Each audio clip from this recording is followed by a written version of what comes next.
Earlier, NATO made an apparent attempt on the life of another man the U.S. considers an enemy. Saturday night in Tripoli, the compound of Colonel Muammar Gaddafi was hit by an airstrike. He escaped death, but 3 of his grandchildren and his youngest son were reportedly killed.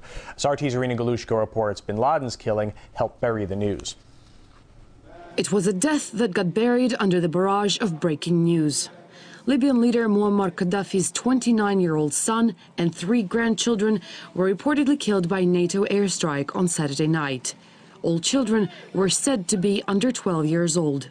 But within 24 hours, the U.S. president announced the death of the world's #1 terrorist, news which overshadowed anything coming from Libya. The idea of extrajudicial assassinations just days after NATO attempted to assassinate Gaddafi and ended up killing his son and grandchildren.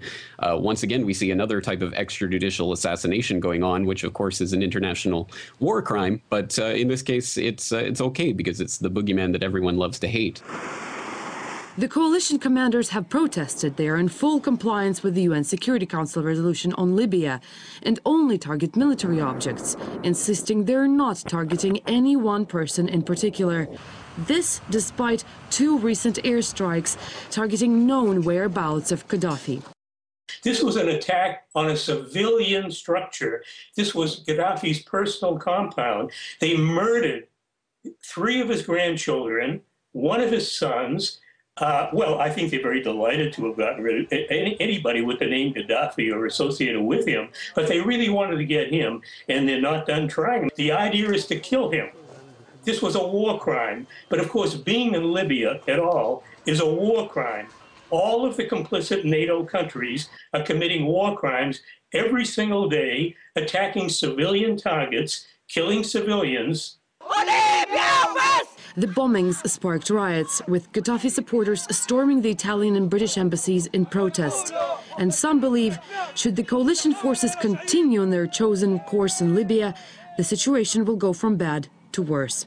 NATO's activities has only strengthened the loyalties and resolve of Gaddafi supporters. For each bomb that's dropped on Tripoli and other Gaddafi loyalist strongholds, it's just the psychology of war anywhere. When you bomb a resisting group, their resolve gets stronger.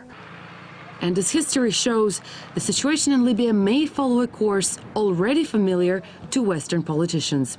We have to give full credit to the U.S. Political establishment and the military establishment. They've been always very creative in finding enemies.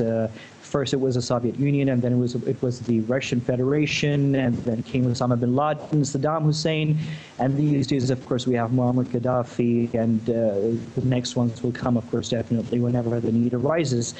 Moscow has expressed concern over the situation in Libya numerous times, saying the coalition is using excessive force. But protests from countries like Russia, China and India have gone unnoticed by the West.